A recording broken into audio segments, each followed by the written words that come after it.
tawaran. Stella tidak tahu apa yang sedang dia alami saat ini. Sore ini dia pulang dengan kondisi hati yang kacau. Dia benar-benar tidak menyangka akan mendapat nasib seburuk ini. Bahkan tidak pernah ada dalam bayangannya. Wajahnya terlihat begitu lesu. Tatapannya tampak nanar dan tidak bersemangat. Mencari pekerjaan zaman sekarang sangat susah. Tapi kenapa dia justru dipecat tanpa alasan? Dia tidak melakukan kesalahan. Dia hanya seorang korban dari kenakalan bosnya sendiri. Lalu, kemana dia akan mencari pekerjaan setelah ini? Stella benar-benar bingung. Suara dari ponsel membuat lamunannya buyar. Dan buru-buru dia menjawab panggilan itu yang ternyata dari rumah sakit tempat ibunya dirawat. Halo, sapanya yang masih terlihat sangat lesu, bahkan sekarang dia sudah tidak bersemangat lagi seperti kemarin. Apa? Baik, saya kesana sekarang, ucapnya lalu memutus panggilan dengan cepat. Mendapat kabar buruk tentang ibunya membuat dia buru-buru ke rumah sakit. Dia benar-benar khawatir akan kondisi ibu yang semakin parah. Tanpa dia sadari, ternyata Sakas dengan Martau dari kejauhan dan pergi meliputi Stella ketika dia sudah menaiki angkutan umum. Tibanya di rumah sakit, Stella langsung menemui dokter yang ternyata sudah menunggu di depan ruang rawat ibu.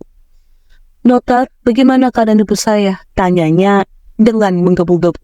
Dia benar-benar panik sekarang. Dia takut terjadi sesuatu yang buruk pada ibu, karena sekarang dia hanya memiliki seorang diri. Nona Stella, keadaan ibu semakin buruk. Jika tidak dilakukan operasi sekarang, dia tidak akan terselamatkan.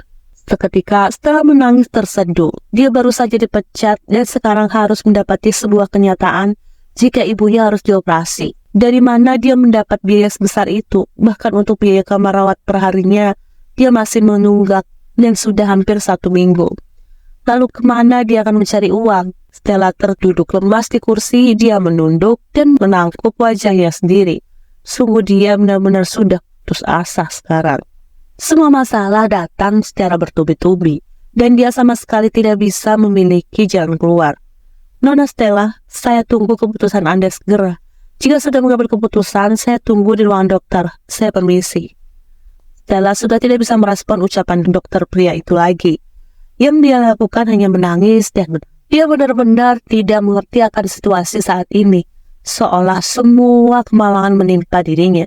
Atau memang takdir akan selalu berpihak buruk padanya. Entahlah, dia sendiri tidak mengerti kenapa semua tampaknya serumit ini. Hati dan kepalanya terasa kacau dan kosong. Di tengah kebingungannya dan isak tangis yang terdengar, tiba-tiba sepasang kaki berbalut sepatu pantofel hitam berhenti tepat di hadapannya. Stella menyadari hal itu. Dia menyeka air mata dan menolak untuk menatap siapa orangnya. Detik kemudian dia dibuat terkejut ketika menyadari siapa yang datang. Tuan, gumamnya yang terlihat panik saat melihat Saka menjulang tinggi di hadapannya. Buru-buru dia menyeka air matanya dan detik kemudian matanya terlihat dipenuhi rasa takut. Apa yang dilakukan pria itu di sini? Kenapa bisa dia ada di sini?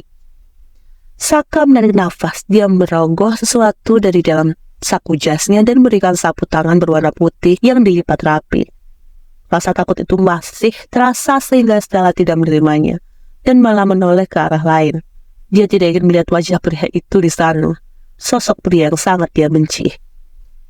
Ambil ini. Tapi detik kemudian suara dingin dan tegas pria itu lebih membuat dia ketakutan.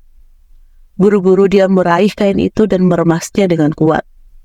Masih tidak berani menatap Saka, Stella memilih untuk memandangi kakinya yang hanya berbalut sandal jepit yang sudah terlihat usang. Dia melihat kaki Saka bergerak dan detik kemudian Stella menyadari jika pria itu duduk di sampingnya. Apa yang dia lakukan di sini? Kemarin dia Stella, dan sekarang pria itu bahkan bersikap seolah tidak pernah terjadi apa-apa. Oh, butuh uang. Tapi kenapa menolak tawaran saya?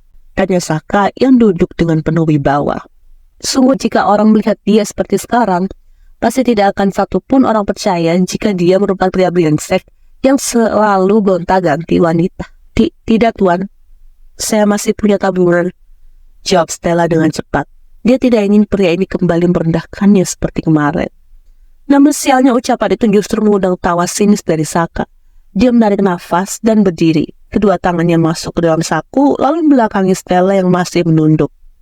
Cih, pria itu berdecih persis seperti seorang iblis. Uang dari mana? Bukankah kau sudah dipecat? Tanya pria itu dan melirik dari ujung matanya. Stella terdiam, dia tahu ada pria itu di balik pemecatannya, tapi dia sendiri tidak tahu apa alasan di balik itu semua. Saya punya penawaran bagus untukmu, ucap pria itu dengan senyum mengembang, lalu berbalik dan menatap Stella yang masih duduk di kursinya. Jika kau setuju, semua yang kau inginkan akan saya penuhi. Seluruh biaya rumah sakit dan operasi ibumu akan saya tanggung. Bahkan dia akan saya pindahkan ke rumah sakit terbaik di Hamburg ini. Dalam mendongakkan kepalanya, dia menatap pria itu yang kini memandang sinis. Dia tahu arti di balik tatapan itu adalah sebuah penghinaan. Saya memiliki seorang kenalan dokter terbaik, dan saya jamin kesembuhan ibumu di tangannya. Seketika Stella terdiam, dia sibuk mencerna ucapan pria itu, berusaha untuk berandai-andai jika memang ucapan mantan bosnya itu benar. Tidak hanya itu, hidupmu dan ibumu akan saya tanggung. Bagaimana? Kau tergiur? Tanya pria itu yang menunggu jawaban dari Stella. Sedang wanita itu sendiri sibuk memikirkan hal yang membuat dia kebingungan. Pekerjaan apa yang menawarkan banyak sekali keuntungan seperti itu? Apa yang harus saya lakukan, Tuan? Tanya Stella dengan malu-malu, karena sekarang sisi materialistisnya sudah kelihatan. Tidak ingin munafik, tawaran Saka benar-benar menggiurkan. Dalam keadaan genting seperti sekarang, dari mana dia akan menemukan biaya besar untuk operasi ibunya? Mendengar pertanyaan Stella, pria itu tersenyum sinis. Tatapannya tertuju pada bibir Stella dan juga bagian dada yang tertutup kaos lusuh itu. Sialnya terbayang betapa halus dan lembutnya kulit Stella. Bahkan hanya dengan memikirkannya saja sudah membuat dia hampir saja menegang. Udah saja, kau hanya perlu melayaniku setiap kali aku menginginkannya.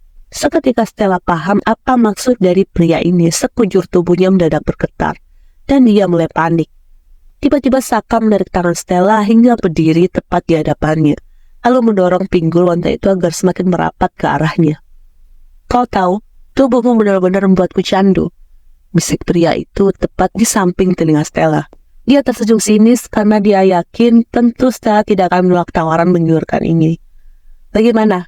Nafas Stella tersengal-sengal. Seluruh otot tubuhnya mendadak lemas seperti jeli. Jika saja Saka tidak menahan pinggulnya, mungkin dia akan benar-benar jatuh sekarang. Ingat, ibumu akan selamat, bisiknya lagi seperti seorang malaikat memberikan peringatan. Seketika Stella teringat akan ibunya, suara isak tangis yang selalu menahan rasa sakit. Hal itu spontan membuat dia mengangguk. Baik, Tuan, saya setuju, ucapnya dengan cepat. Bagus, Saka tersenyum senang. Sekarang ikut saya, sambungnya lagi. Lalu menarik tangan Stella untuk pergi dari sana. Tentu saja untuk mencari tempat di mana dia akan melampiaskan.